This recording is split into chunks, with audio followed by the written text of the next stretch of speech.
الحمد لله رب العالمين، والصلاة والسلام على سيد الأنبياء والمرسلين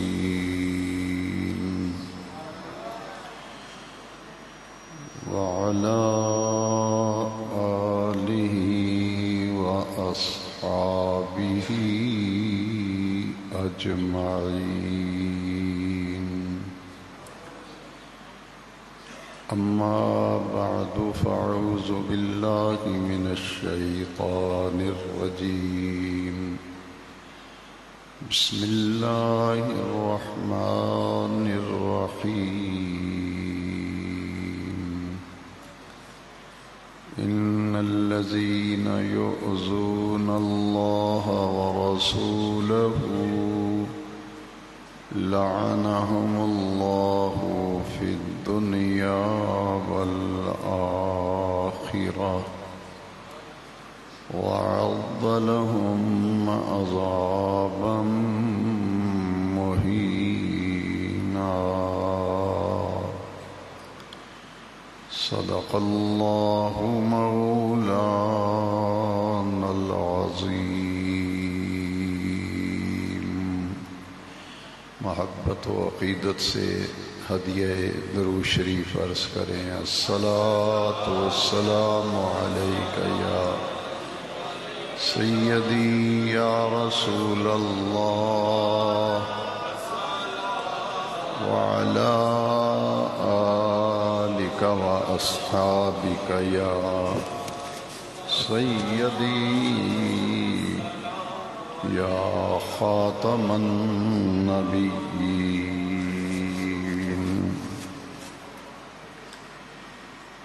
سامعین محترم، گزشتہ جمعہ مبارکہ میں شہادت حوالے سے بھی عرض کیے گئے، اور 10 محرم الحرام کو میدان کربلا میں امام علی مرتبت حضرت سیدنا امام حسین رضی اللہ تعالیٰ عنہ کی شہادت عظمیٰ اور آپ کے ساتھ میدان کربلا میں شہید ہونے والے 72 نفوس قدسیہ کا تذکرہ پچھلے جمعہ مبارکہ میں عرض کرنے کی سعادت حاصل کی گئی. گزشتہ خطابات میں اور دروس قرآن میں یہ بات ہم سب نے سمجھ لی تھی کہ 61 ہجری میں نبی کریم صلی اللہ علیہ وسلم کے دنیا سے وصال فرما جانے کے ٹھیک 50 سال بعد، نصف صدی بعد، محرم شریف کی 10 تاریخ اور جمعۃ المبارک کا دن عین ظہر کی ادائیگی اور جمعۃ المبارک کی ادائیگی کے وقت میں، جبکہ اذان جمعہ اور بعض مقامات پر خطبات جمعہ ہو رہے تھے، عین اسی وقت امام علی مرتبت، امام علی وقار حضرت سیدنا امام حسین رضی اللہ عنہ کو شہید کیا گیا. جس وقت آپ شہید کیے گئے، اسی لمحے مدینہ منورہ میں ام المومنین حضرت ام سلمہ رضی اللہ تعالی عنہا نے ایک خواب دیکھا. یہ حدیث مبارکہ حدیث شریف کی مشہور کتاب مسلم شریف میں موجود ہے، اور مشکات شریف میں باب و مناقب اہل بیت میں اس حدیث شریف کو ذکر کیا گیا۔ عین جس لمحے امام عالی وقار جام شہادت نوش کرتے ہیں، اسی لمحے ام المومنین ام سلمہ رضی اللہ تعالیٰ عنہا خواب میں نبی کریم علیہ السلام کی زیارت کرتی ہیں، اور حدیث شریف کے لفظ ہیں رأیت النبی صلی اللہ علیہ وسلم فی المنام ذات یوم نصف النہار، کہ دوپہر کے وقت میں نے خواب میں نبی کریم صلی اللہ علیہ وسلم کی زیارت کی، علی رأسہ ولحیتہ التراب، کہ نبی کریم علیہ السلام کے سر اقدس کے بالوں میں بھی گرد و غبار دیکھا میں نے، اور حضور کی ریش مبارک داڑھی مبارک میں بھی میں نے گرد و غبار دیکھا۔ آپ نے جو لباس اقدس زیب تن فرمایا تھا، اس لباس پر بھی میں نے گرد و غبار دیکھا، اور آپ چہرہ مبارکہ سے بڑے ہی مغموم نظر آ رہے تھے، اور دوران خواب ہی میں نے آقا کریم علیہ السلام کو آپ دیدہ بھی دیکھا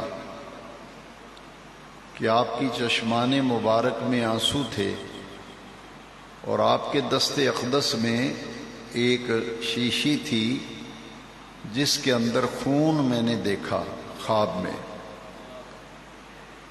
فرماتی ہیں میں نے خواب میں نبی کریم علیہ السلام کی اس حالت کو دیکھا تو میں نے حضور سے پوچھا ما لک یا رسول اللہ صلی اللہ علیہ وسلم، حضور یہ میں کیا دیکھ رہی ہوں، آپ کا یہ کیا حال بنا ہوا ہے، حضور کیا ہوا، خیر تو ہے؟ نبی کریم علیہ السلام نے فرمایا شہید تو قتل الحسین آنفا، میرا حسین شہید ہو گیا ہے، میں مقتل حسین سے آ رہا ہوں۔ شہید تو قتل الحسین آنفا، میں ابھی ابھی حسین کے مقتل سے آ رہا ہوں، اور میرا حسین شہید ہو گیا ہے۔ فرماتی ہیں میں نے خواب میں پوچھا وفی یدہ قارورۃ وفیہ دم، حضور کے ہاتھ میں ایک شیشے کی بوتل تھی، اس میں خون تھا، تو میں نے پوچھا حضور یہ خون کیسا ہے اس شیشے کی بوتل کے اندر؟ تو نبی کریم علیہ السلام نے فرمایا دم الحسین و اصحابہ، یہ حسین اور ان کے ساتھیوں کا خون ہے جو صبح سے لے کر اب تک میں شیشی میں جمع کرتا رہا ہوں۔ جس لمحے شہادت حسین واقعہ ہوتی ہے رضی اللہ تعالیٰ عنہ، عین اسی لمحے حضرت ام سلمہ ام المومنین مدینہ منورہ میں یہ خواب دیکھتی ہیں، اور جب خواب سے بیدار ہوئیں تو آپ کے دل میں خیال آیا کہ نبی کریم علیہ السلام نے آج سے 53 برس پہلے شہادت حسین سے کم و بیش 53 سال قبل حضور نے مجھے کربلا کی خاک عطا فرمائی تھی، اور حضور نے وہ مٹی کربلا کی مجھے دے کر ارشاد فرمایا تھا اے ام سلمہ اذا تحبلت هذه تربة دم فاعلمی ان ابنی الحسین قد، کہ یہ کربلا کی خاک سنبھال کے رکھ لو، جس دن یہ خون کے اندر تبدیل ہو جائے سمجھ لینا میرا حسین شہید ہو گیا ہے۔ خواب سے بیدار ہونے کے بعد حضرت ام سلمہ رضی اللہ تعالیٰ عنہ وہ کربلا کی مٹی، کربلا کی خاک والی میں نے شیشی نکالی تو وہ تو خون کے اندر تبدیل ہو چکی تھی، وہاں مٹی نہ تھی بلکہ اس شیشی کے اندر خون تھا۔ فرماتی ہیں میں سمجھ گئی کہ حسین کربلا میں شہید ہو گئے ہیں، کہ آقا کریم نے مجھے مٹی دے کر فرمایا تھا جس دن یہ خون بن جائے سمجھ لینا حسین شہید ہو گئے ہیں۔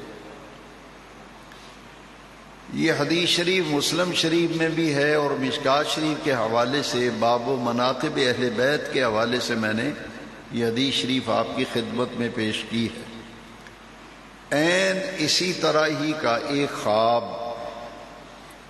حضرت عبداللہ ابن عباس کو آیا رضی اللہ تعالی، جو نبی کریم علیہ السلام کے چچا زاد بھائی ہیں، حضرت عبداللہ ابن عباس رضی اللہ عنہ۔ اور یہ حدیث شریف جو میں اب سنانے جا رہا ہوں یہ بہقی شریف میں ہے، حدیث شریف کی مشہور کتاب بہقی میں یہ حدیث شریف موجود ہے۔ حضرت عبداللہ ابن عباس فرماتے ہیں کہ میں دوپہر کے وقت آرام کرنے کے لیے لیٹا، میری آنکھ لگی تو اسی لمحے مجھے خواب میں دیدار مصطفیٰ ہوا صلی اللہ علیہ وسلم، حضور کی زیارت ہوئی۔ حضرت عبداللہ ابن عباس بھی فرماتے ہیں میں نے دیکھا کہ حضور کی چشمان مبارک میں آنسو ہیں اور آپ کے لباس اقدس پر گرد و غبار ہے، یہاں تک کہ گیسوئے مبارک، سر انور کے بال مبارک اور داڑھی مبارک کے بال بھی گرد آلود ہیں اور حضور مغموم نظر آ رہے ہیں۔ یہی خواب حضرت عبداللہ بن عباس نے دیکھا تھا جو ام سلمہ نے دیکھا۔ آپ بھی فرماتے ہیں کہ میں نے خواب میں حضور کی یہ کیفیت دیکھی، پھر آپ کے ہاتھ میں شیشے کی بوتل بھی دیکھی جس میں خون تھا۔ فرماتے ہیں میں نے حضور سے پوچھا کہ حضور آپ کی یہ کیا حالت ہے، کیا ماجرا ہے، کیا معاملہ ہے؟ تو حضور نے انہیں بھی فرمایا شہید تو قتل الحسین آنفا، میں حسین کے مقتل سے آ رہا ہوں، میرے حسین شہید ہو گئے ہیں۔ بہقی شریف میں جو حضرت عبداللہ بن عباس کا یہ واقعہ اور خواب لکھا ہے اس میں چند باتوں کا اضافہ ہے۔ ایک یہ کہ میں نے بیدار ہو کر اسی وقت کاغذ قلم پکڑا، وہ دن بھی لکھ لیا، وہ وقت بھی لکھ لیا، تاریخ بھی لکھ لی۔ بعد میں مجھے پتا چلا کہ عین اس لمحے جس لمحے میں نے خواب دیکھا تھا انہی لمحات میں سیدنا حسین ابن علی کو شہید کیا گیا تھا۔ احادیث مبارکہ میں کربلا کا واقعہ اور کربلا کی شہادت اگر دیکھی جائے تو ایمان کو بڑی تقویت ملتی ہے۔ اسی لیے میں نے پچھلے بیانات میں محرم شریف کے جتنے بھی میرے یہاں بیان ہوئے میں نے ان میں عرض کیا تھا کہ واقع کربلا کو اور شہادت کربلا کو اگر احادیث مبارکہ کی روشنی میں سمجھنے کی کوشش کریں گے تو کبھی بھی بندہ گمراہ نہیں ہوتا، کیونکہ شہادت امام علی مرتبت کی بہت سی کیفیات ذخیرہ احادیث کے اندر ملتی ہیں، جن میں دو حدیثیں تو آج میں نے آج کے بیان جمعہ میں دو حدیثیں آپ کو سنائیں، امام مسلم کے حوالے سے، امام بہقی کے حوالے سے، حضرت ام سلمہ والی خواب اور حضرت عبداللہ ابن عباس والی خواب سنائی۔ اس سے پہلے خطبات میں آپ سن چکے ہیں کہ شہادت امام علی مرتبت کی خبر بھی نبی کریم علیہ السلام نے دی تھی۔ جبریل آئے تھے اور سیدنا امام حسین حضور کی گود میں تھے تو نبی کریم علیہ السلام نے آنکھوں میں آنسو تھے، حسین گود میں ہیں۔ ام فضل آ گئیں حضور کی چچی صاحبہ اور پوچھا یا رسول اللہ صلی اللہ علیہ وسلم میں دیکھ رہی ہوں آپ کی آنکھوں میں آنسو بھی ہیں، آپ مغموم بھی ہیں، حضور کیا ماجرا ہے، کوئی پریشانی کوئی تکلیف تو نہیں؟ حضور نے فرمایا کوئی تکلیف کوئی پریشانی نہیں، صرف اتنی بات ہے، اتانی جبرائیل، میرے پاس جبریل آیا ہے، ابھی مجھے اللہ کا پیغام پہنچایا ہے، ان امتی ستقتل ابنی ھذا، کہ میری امت میرے اس بیٹے کو شہید کر دے گی، بِأَرْضٍ يُقَالُ لَهَا کربلا۔ ابن عساکر میں یہ حدیث شریف ہے۔ شہادت امام کی حضور نے خبر بھی دی اور مقتل حسین کی اطلاع بھی نبی کریم علیہ السلام نے دی کہ جس جگہ پہ میرے حسین کو شہید کیا جائے گا اس مقام کا، اس جگہ کا نام کربلا ہوگا، بِأَرْضٍ يُقَالُ لَهَا کربلا۔ یہاں ایک بات اور حدیث کی روشنی میں سمجھ لیں کہ نبی کریم علیہ السلام نے امام حسین کے بھی خبر دی،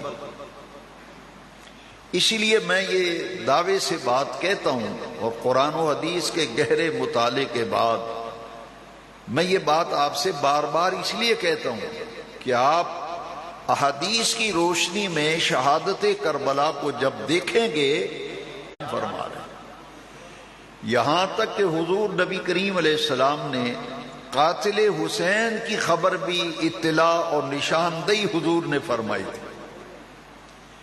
سیدنا امام حسین بن علی رضی اللہ عنہ حضور کی خدمت میں موجود تھے، تو نبی کریم علیہ السلام نے فرمایا، اے حسین، میں ایک دھبے دار کتے کو دیکھ رہا ہوں جو تیرے خون سے اپنے منہ کو رنگین کر رہا ہے۔ دھبے دار کتا میں دیکھ رہا ہوں جو تیرے خون میں منہ مار رہا ہے، تیرے خون سے اپنے منہ کو رنگین کر رہا ہے۔ امام علی مرتبت جب شہید ہوئے اور آپ نے آخری خواہش کا اظہار کیا تھا، زخموں سے نڈال ہو کر جب گھوڑے کی زین سے خدا کی زمین پہ آئے تو شمر ذی الجوشن آپ کا سر قلم کرنے کے لیے آگے بڑھا، تو امام علی مرتبت نے فرمایا کہ میں تیرے سینے پر کچھ علامات دیکھنا چاہتا ہوں، لہذا یہ جو تو نے عبا پہنی ہوئی ہے اس کے بٹن سامنے والا ذرا کھولو۔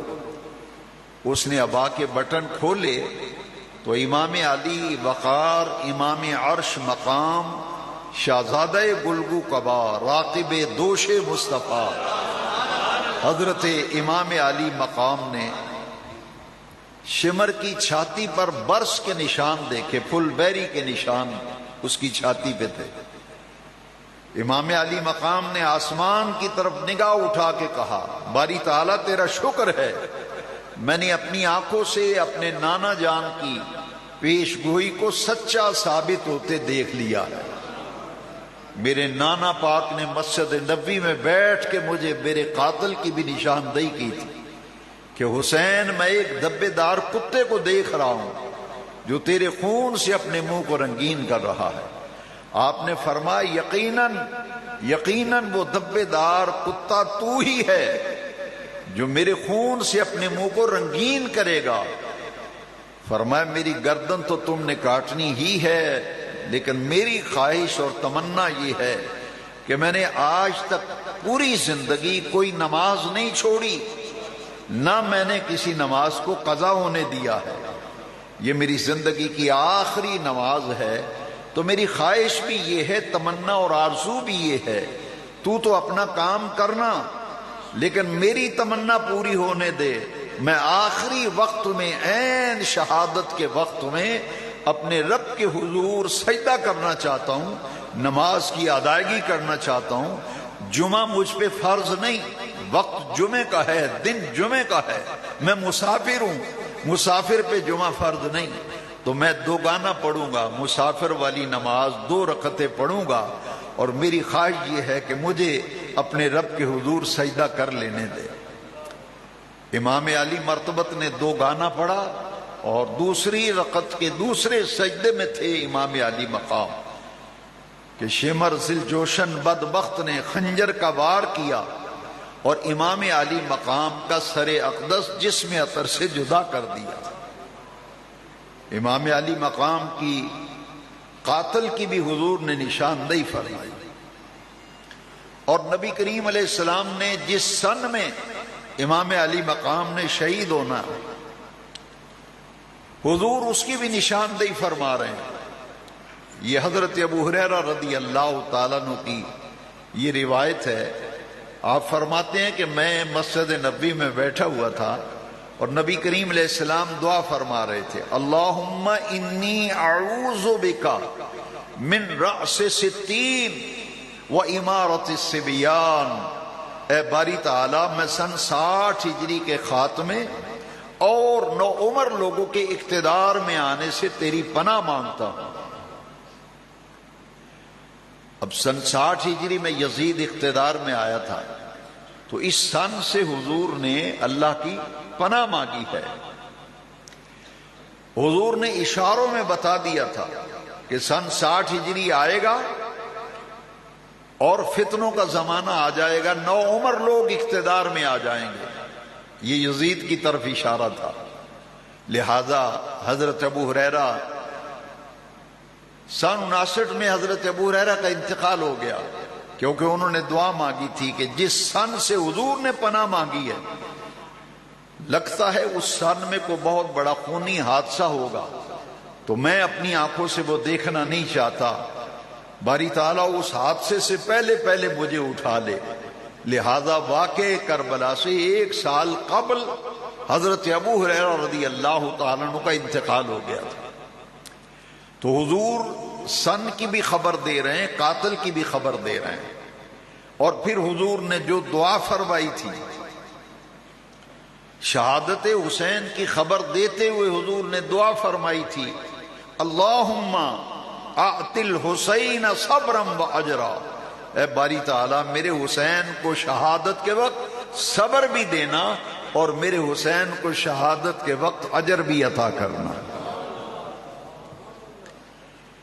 قرآن مجید میں جس آیہ مقدسہ میں سورہ بقرہ میں اللہ کے راستے میں قتل کیے جانے والوں کو مردہ کہنے سے روکا گیا کہ جو اللہ کے راستے میں قتل کیے جائیں انہیں مردہ مت کہو، وہ تو زندہ ہیں، وَلَكِنْ لَا تَشْعُرُونَ، تمہیں ان کی زندگی کا شعور نہیں. اس آیت کریمہ سے پہلی آیت کریمہ میں ذرا دیکھیے، اس آیت میں اللہ کے راستے میں جان دینے والوں، قتل کیے جانے والوں کا ذکر کیا گیا، لیکن اس سے پہلی آیت میں فرمایا گیا، اے ایمان والو، جب تمہارے اوپر کوئی مشکل وقت آ جائے، کوئی امتحان آ جائے، کوئی آزمائش آ جائے، کوئی کڑا وقت آ جائے، تو اس نازک وقت میں کامیاب ہونے کے لیے 2 چیزوں سے مدد طلب کیا کرو. یا ایھا الذین آمنوا، اے ایمان والو، استعینوا بالصبر والصلاۃ. جب امتحانات آ جائیں، مشکلات آ جائیں، مصائب آلام آ جائیں، کٹھن گھڑیاں آ جائیں، تو ان لمحات میں صبر سے مدد مانگا کرو اور نماز سے مدد طلب کیا کرو. 2 چیزوں کا ذکر آیا، صبر اور نماز. مشکل وقت میں 2 چیزوں سے مدد لو، ایک صبر اور ایک نماز. اس کے بعد کی آیت میں فرمایا جو اللہ کے راستے میں قتل کیے جائیں انہیں مردہ نہ کہو. یہاں عرفاء نے ایک بڑا لطیف نقطہ بیان کیا کہ اس آیت سے پہلے صبر اور نماز کا ذکر کیوں آیا؟ فرمایا اس لیے کہ وضو کے بغیر نماز نہیں ہوتی. وضو کے لیے، نماز کے لیے وضو شرط ہے. نماز کے لیے وضو، بغیر وضو کے نماز نہیں ہوتی. تو اس آیت سے پہلے صبر کا ذکر اس لیے آیا، استعینوا بالصبر والصلاۃ ان اللہ مع الصابرین. ان اللہ مع الصابرین، یہ اللہ کے راستے میں مارے جانے والے لوگوں کو مردہ کہنے سے جس آیت میں روکا گیا، اس سے پہلی آیت میں فرمایا ان اللہ مع الصابرین استعینوا بالصبر والصلاۃ. صبر اور نماز سے مدد مانگا کرو، اللہ صبر کرنے والوں کے ساتھ ہے. اب عارف لوگ کہتے ہیں کہ وضو کے بغیر نماز قبول نہیں، صبر کے بغیر شہادت قبول نہیں، صبر کے بغیر شہادت قبول نہیں۔ کربلا کی تاریخ گواہ ہے، سن 61 ہجری 10 محرم جمعے کے دن کربلا میں میرے امام علی وقار سیدنا امام حسین نے شہادت کے وقت کربلا میں صبر بھی ایسا کیا جیسا کوئی کر سکتا نہیں، اور میرے امام نے نماز بھی ایسی پڑھی جیسی کوئی پڑھ سکتا نہیں۔ 72 لاشیں پڑی ہوئی ہیں اور آپ نماز پڑھ رہے ہیں۔ تاریخ کربلا گواہ ہے، صبر کیا حضور کے خاندان نے، بے صبری کا کوئی جملہ نہیں زبان سے نکالا۔ شہادت امام علی مقام کے بعد یزید بدبخت نے جو لشکر بھیجا تھا 10,000 کی فوج، پچھلے بیانات میں آپ سمجھ چکے ہیں 145 نفوس قدسیہ تھے۔ امام علی مقام کے ساتھ کل آنے والے پورے قافلے کی تعداد کتنی تھی؟ 145۔ ان میں سے 72 تو کربلا میں شہید ہو گئے، 72 شہید ہو گئے۔ صرف پردے دار مخدرات عصمت نبی پاک کے گھرانے کی معزز خواتین یہ باقی بچی تھی، اور مردوں میں صرف ایک ہی شخصیت باقی بچی تھی جن کا نام علی بن حسین ہے، علی بن، جنہیں امام زین العابدین کہتے ہیں۔ زین العابدین آپ کا نام نہیں، آپ کا لقب ہے۔ زین العابدین کا معنی ہے عبادت کرنے والوں کی زیب و زینت، کیونکہ آپ کثرت سے عبادت کرتے تھے، پوری پوری رات سجدے میں روتے رہتے تھے۔ واقعہ کربلا کے بعد لوگوں نے دیکھا ان کی راتیں عبادت میں گزرتی تھی، لہذا ان کا لقب ہو گیا زین العابدین، نام آپ کا علی بن حسین۔ اور یہ بڑے لطف کی بات ہے کہ امام حسین کے جتنے آپ کے صاحبزادے کربلا میں شہید ہوئے ان میں سے 4 صاحبزادے ایسے ہیں جن کا نام علی تھا، علی بن حسین، علی بن حسین، علی بن علی بن حسین۔ توڑایا امام پاک کی لاش کے اوپر، جس سے آپ کی ہڈیاں جو ہیں وہ چکنا چور ہو گئیں اور آپ کے جسد مبارک کے ٹکڑے ہو گئے۔ یزیدی فوج کا ایک سپاہی بیان کرتا ہے کہ رات کا جب وقت تھا اور یزیدی سو گئے، سیدہ زینب باپردہ ہو کر اپنے خیمے سے نکلی بھائی کی لاش دیکھنے کے لیے۔ وہ یزیدی دور کھڑا پہرا دے رہا تھا، وہ کہتا ہے کہ میں نے حسین پاک کی ہمشیرہ جن کا نام نامی اس میں گرامی سیدہ زینب ہے اور ان کا لقب ہے ثانی زہرا، ثانی زہرا، یہ حضرت زینب کا لقب ہے۔ یہ امام حسین کی سگی ہمشیرہ صاحبہ جنہوں نے کربلا میں ایسا صبر کیا کہ قیامت تک دنیا کی تاریخ میں تاریخ دانوں نے لکھا کہ ہم نے خدا کی دھرتی پر ایسی صابرہ عورت آج تک دیکھی نہیں ہے جیسا صبر سیدہ زینب نے کیا۔ اپنی بھائی کی لاش کو دیکھا تو ٹکڑے ٹکڑے ہوئی ہوئی تھی، ہڈیاں ٹوٹی ہوئی تھی، اور شہادت کربلا کے بعد 72 نفوس قدسیہ کے سر کاٹ دیے گئے۔ ظالموں شہید تو کر دیا تھا، لیکن اتنا بڑا ظلم کہ شہید ہوئے ہوئے شہداء کے سر کاٹے گئے اور 72 کے 72 سر کاٹ کر نیزوں کے اوپر لٹکا لیے گئے۔ اور 11 محرم عمر بن سعد جو یزیدی لشکر کا سپہ سالار تھا، 11 محرم کو اس نے جتنے بھی یزیدی قتل ہوئے تھے کربلا میں ان سب کی لاشوں کو اکٹھا کر کے ان پر نماز جنازہ بھی پڑھی اور ان سارے مقتولین کو اس نے دفن بھی کیا۔ لیکن یہ 72 نفوس قدسیہ جو رسول اللہ کے خاندان، حضور کی گھرانے کے اہل بیت کے نفوس قدسیہ تھے، ان کی لاشوں کو بے گور و کفن وہیں کربلا میں چھوڑ کر 72 افراد کے سر کاٹ کر یہ لوگ کوفہ کی طرف روانہ ہو گئے۔ اس سے اگلے دن یعنی 12 محرم کو کربلا کے قریب ہی ایک گاؤں تھا جس کا نام تاریخ میں غادریہ بھی ہے اور عامریہ بھی ہے، دونوں نام۔ اکثر مورخین کہتے ہیں کہ غادریہ نام تھا اس گاؤں کا۔ وہاں محبان اہل بیت کچھ رہتے تھے جنہیں بعد میں پتہ چلا کہ حضور کے خاندان کو کربلا میں ذبح کر دیا گیا، ان کے سر کاٹ کے نیزوں پہ اٹھا لیے گئے۔ تیسرے دن وہ غادریہ کے لوگ آئے، انہوں نے ان تمام اجساد مبارکہ کو اکٹھا کیا، ان پر نماز جنازہ پڑھی اور پھر ان کی تدفین کا کام جو ہے اس گاؤں کے محبان اہل بیت نے کیا۔ یزیدیوں نے، بدبختوں نے اپنے قتل ہونے والوں کو جنازے پڑھ کے دفن کر دیا، لیکن حضور کے خاندان کی 72 لاشیں 3 دن تک وہاں بے غور و کفن پڑی رہی۔ 11 محرم کو 72 سر کاٹ کر نیزے کی نوک پہ یہ کوفہ کی طرف لے جائے گئے۔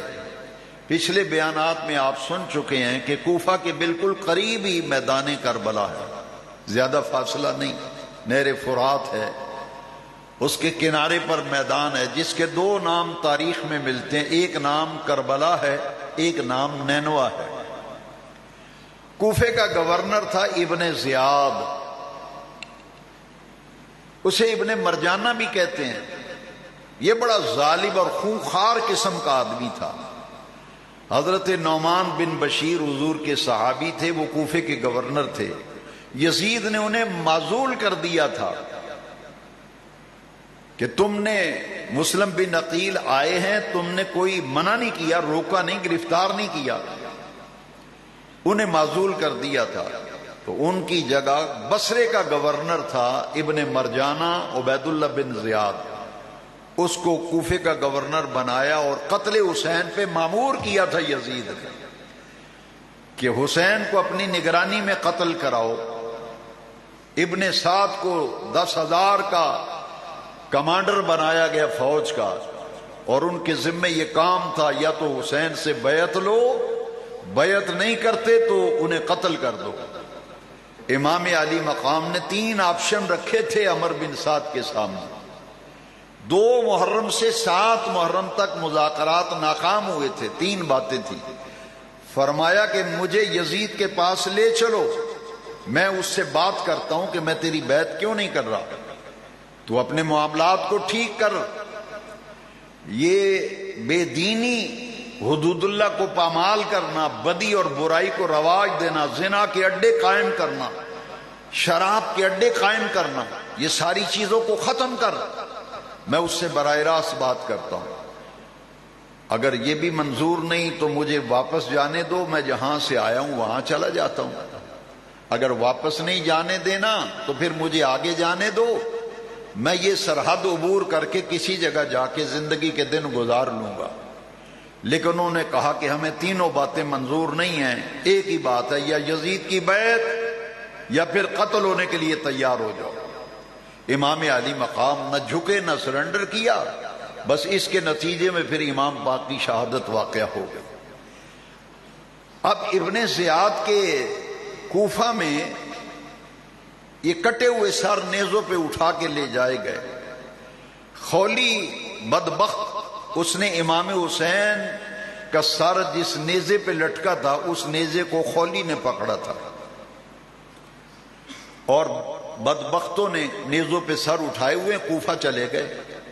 کوفے کا گورنر ابن زیاد تھا، اس کے دربار میں جا کر 72 کٹے ہوئے سر تشت منگائے گئے اور ان میں رکھ کر عبید اللہ بن زیاد کے سامنے وہ 72 سر رکھے گئے، اور انہوں نے کہا کہ دیکھو جو حکومت کے خلاف آواز اٹھی تھی ہم نے کچل دیا ہے باغیوں کو۔ امام علی مقام کا سر عبید اللہ بن زیاد کے بالکل سامنے رکھا تھا تخت پر، اس نے ہاتھ میں ایک چھوٹی سی سٹک پکڑی ہوئی تھی، چھڑی، وہ امام حسین کے دانتوں پہ اور ہونٹوں پہ کچوکے لگانے لگا اور کہنے لگا ایک باغی کا سر ہے جو اپنے انجام کو پہنچ گیا ہے، معاذ اللہ۔ حضور کے صحابی حضرت زید بن ارقم رضی اللہ عنہ، انہیں شہادت حسین کی اطلاع مل گئی تھی، وہ کوفے میں تھے، وہ زیارت کے لیے ابن زیاد کے گورنر ہاؤس میں گئے نا، تو دیکھا کہ یہ ابن زیاد چھڑیاں مار رہا ہے امام پاک کے ہونٹوں پر، دانتوں پر۔ آپ نے فرمایا ابن مرجانہ بدنہاد اپنی چھڑی اور ہاتھوں کو روک لے، یہ دانت بھی وہ ہیں، یہ ہونٹ بھی وہ ہیں جہاں آمنہ کے لال کو میں نے بوسے دیتے دیکھا ہے۔ یہ تو حضور کی بوسہ گاہ ہے، تو چھڑیاں مار رہا ہے۔ اس بدبخت نے کہا اگر تو بوڑھا نہ ہو گیا ہوتا تو تجھے میں قتل کروا دیتا۔ وہ ابن مرجانہ ابن زیاد پہ لعنت کرتے ہوئے حضرت زید بن ارقم وہاں سے چلے گئے۔ عبید اللہ بن زیاد نے مسجد میں اجتماع منعقد کیا، پورے کوفے والوں کو کہا کہ جامع مسجد میں اکٹھے ہو جائیں۔ جب جمع ہو گئے تو اس نے کہا کہ ساری تعریفیں اللہ تعالی کے لیے ہیں جس نے معاذ اللہ امام حسین کا نام لے کے کہا کہ اللہ نے اسے ذلیل کیا۔ وہ اپنی جان سے ہاتھ دھو بیٹھا، ساری تعریفیں اس اللہ کے لیے جس نے امیر المومنین یزید کو کامیابی دی۔ جب یہ تقریر کی تو ایک نابینا حضور کے غلام جن کا نام حضرت عفیف تھا، تابعی تھے، وہ نابینا تھے، دن رات مسجد میں عبادت کیا کرتے تھے، ان سے برداشت نہ ہوا، وہ کھڑے ہو گئے۔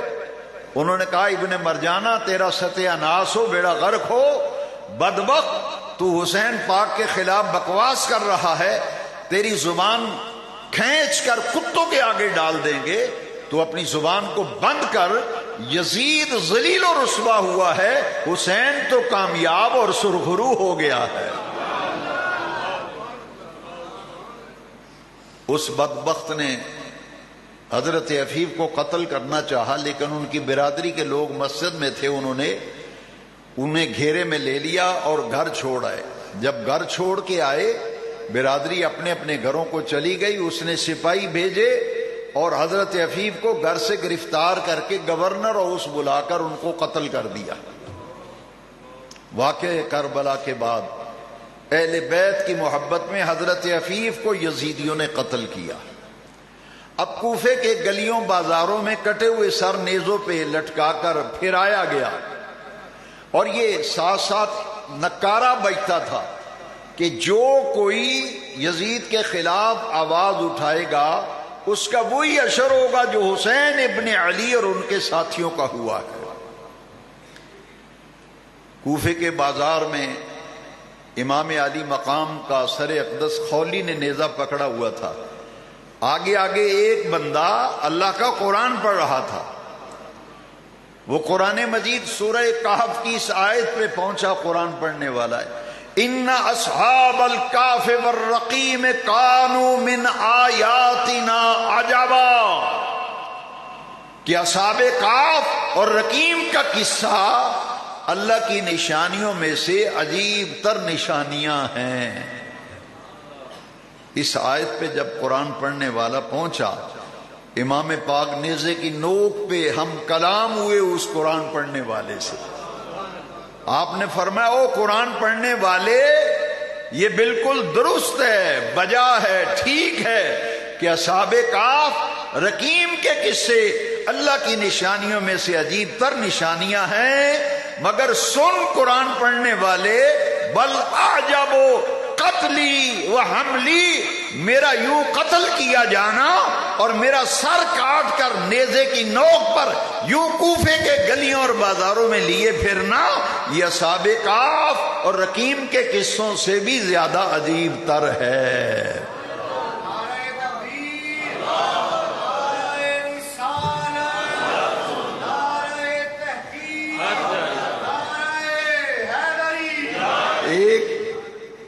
کوفے کے بازار میں ایک چوبارہ تھا جس کے اوپر ایک یہودی جو ہے اس کا مکان تھا، وہ چوبارے کے اوپر تورات پڑھ رہا تھا۔ موسیٰ علیہ السلام کا امتی یہودی تورات پڑھ رہا تھا۔ اس نے دیکھا کہ گلی میں سواریوں کے چلنے، 72 افراد کے کٹے ہوئے سر دیکھے نیزوں پہ، سواریوں کی آوازیں پاؤں کی، اس نے اوپر کھڑکی سے جھانکا تو دیکھا کٹے ہوئے سر ہیں. وہ نیچے اتر آیا. اس نے کہا بدبختو، اتنا بڑا ظلم، 72 آدمیوں کے سر کاٹ کر نیزوں پہ لیے پھر رہے ہو، یہ کون لوگ ہیں، کیا معاملہ ہے؟ انہوں نے کہا زیادہ باتیں مت کر، یہ باغی لوگ تھے اور انہوں نے حکومت کے خلاف بغاوت کی تھی، بغاوت کو چل دی گئی ہے. اس نے کہا یہ جو سب سے آگے آگے نیزے پہ سر جا رہا ہے یہ کس کا سر ہے؟ وہ خولی نے نیزہ پکڑا ہوا تھا نا، اس نے کہا یہ حسین ابن علی کا سر ہے، حسین ابن علی.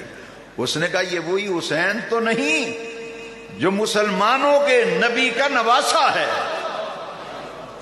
خولی نے کہا یہاں اسی نبی کا نواسا ہے. اس نے کہا اللہ کی عزت کی قسم میں دیکھ رہا ہوں یہ کٹا ہوا سر نیزے پہ کوئی کلام کر رہا ہے، گفتگو کر رہا ہے. اس نے نیزہ تھوڑا سا ذرا جھکایا تو دیکھا امام علی مقام کے ہونٹوں سے آواز آ رہی تھی، یاسین والقرآن الحکیم انک لمن المرسلین علی صراط مستقیم. کٹا ہوا سر میرے امام کا نیزے کی نوک پہ اللہ کے قرآن کی تلاوت کر رہا تھا. میرے حسین پاک کو قرآن سے اتنی محبت کہ کٹا ہوا سر نیزے کی نوک پہ قرآن کی تلاوت کر رہا تھا. حسین پاک کو نماز سے اتنی محبت کہ شہادت کے وقت نماز کی حالت میں میرے امام پاک کو شہید کیا گیا. وہ یہودی مسلمان ہو گیا. اس نے کہا جس نبی کے نواسے کا یہ مقام ہے کہ کٹا ہوا سر اللہ کا کلام پڑھ رہا ہے، ان کا نانا کتنا عظیم ہوگا. وہ مسلمان ہو گیا. یہ قافلہ چلا دمشق کی طرف، کوفہ سے دمشق کی طرف جا رہا تھا. راستے میں رات گزارنے کے لیے ایک جگہ ٹھہرے جہاں گرجا تھا. ایک رات وہاں ٹھہرے. وہ گرجے کا راہب جو تھا اندر سے باہر آ گیا. اس نے کہا مجھے اتنے سال ہو گئے گرجے میں، میرا باپ دادا اسی گرجے میں پادری تھا، نسل در نسل ہم اس گرجے کی خدمت کر رہے ہیں، پادری ہمارا باپ ہمارا دادا، میں بھی یہاں پادری ہوں. آج تک میں نے یہ دیکھا نہیں گرجے کے در و دیوار سے رونے کی آوازیں آ رہی ہیں. اس نے دیکھا کٹے ہوئے سر دیوار کے ساتھ نیزے رکھے ہیں 72 سر. اس نے کہا اسی لیے گرجے کے در و دیوار رونے لگے، یہ بہت بڑا ظلم کیا ہے تم نے. انہوں نے کہا یہ حسین ابن علی کا سر. اس نے کہا یہ سر ایک رات کے لیے مجھے دے دو اور میرے پاس زندگی کی ساری کمائی 10,000 دینار میرے پاس پڑے ہیں، وہ 10,000 دینار لے لو اور ایک رات کے لیے سر مجھے دے دو. اس نے سر لیا، 10,000 دینار انہیں دے دیے اور سر کو گرم پانی سے، خون جمع ہوا تھا امام پاک کی داڑھی مبارک پر، سر اقدس پر، گرم پانی سے دھویا سر اقدس کو، خون صاف کیا. کافور اور عطر جتنا پڑا ہوا تھا وہ امام پاک کے سر اقدس پہ مل دیا اور اپنا خاص کمرہ جس میں راہب پادری عبادت کرتا تھا، ایک اونچی سی جگہ پہ ریشمی کپڑا رکھ کر امام کا سر وہاں رکھ دیا اور رات بھر ہاتھ باندھ کر سر حسین کی تعظیم میں کھڑا رہا. راہب کہتا ہے رات بھر میں نے عجب نظارہ دیکھا، آسمان سے انوار کی بارش ہوتی تھی. جہاں امام پاک کا سر تھا رات بھر آسمانوں سے نور کی رحمت کی بارش ہوتی تھی. سفید رنگ کے چھوٹے چھوٹے پرندے آتے تھے آسمان سے اور حسین پاک کے سر اقدس کا طواف کر کے واپس چلے جاتے تھے. عیسائی پادری راہب نے امام علی مقام کے سر اقدس کی تعظیم، ادب و احترام کیا. اللہ نے اس کے بدلے میں اسے ایمان کی دولت عطا فرما دی. جیسے صبح کا سپیدہ نمودار ہوا تو پادری نے کلمہ پڑھا اور مسلمان ہو گیا. اس نے گرجے کی انتظامیہ کمیٹی کو بلایا. اس نے کہا یہ لو چابیاں، میں نے محمد عربی کا کلمہ پڑھ لیا ہے، میں نے ان کے نواسے کی کرامت دیکھی ہے، لہذا یہ گرجا سنبھالو، میں اپنے بیوی بچوں کو لے کے سامان لے کر جا رہا ہوں، میری جتنی باقی زندگی بچ گئی ہے ساری کی ساری حضور کے اہل بیت کی غلامی میں گزار دوں گا۔ وہ پادری نے سامان باندھا، بیوی بچوں کو ساتھ لیا، اور امام زین العابدین علی بن حسین سجاد زین العابدین سے کہا میں بھی آپ کے ساتھ چلوں گا، اور جتنا وقت میرا باقی رہ گیا ہے یہ سارے کا سارا آپ کی خدمت اور غلامی میں گزار دوں گا۔ یہ قافلہ جس وقت وہاں سے چلا تو دیکھا سامنے ایک چٹان ہے جس پر شعر لکھا ہوا ہے، سرخ رنگ خون سے شعر لکھا ہوا ہے، عربی میں شعر لکھا ہوا ہے، اترجو امتن قتلت حسینا، اترجو امتن قتلت حسینا شفاعت جد ہی یوم الحسابی۔ وہ لوگ جنہوں نے حسین کو قتل کیا ہے وہ حسین کو قتل کرنے کے بعد اب بھی ان کے نانا جان کی شفاعت کی قیامت کے دن امید رکھتے ہیں۔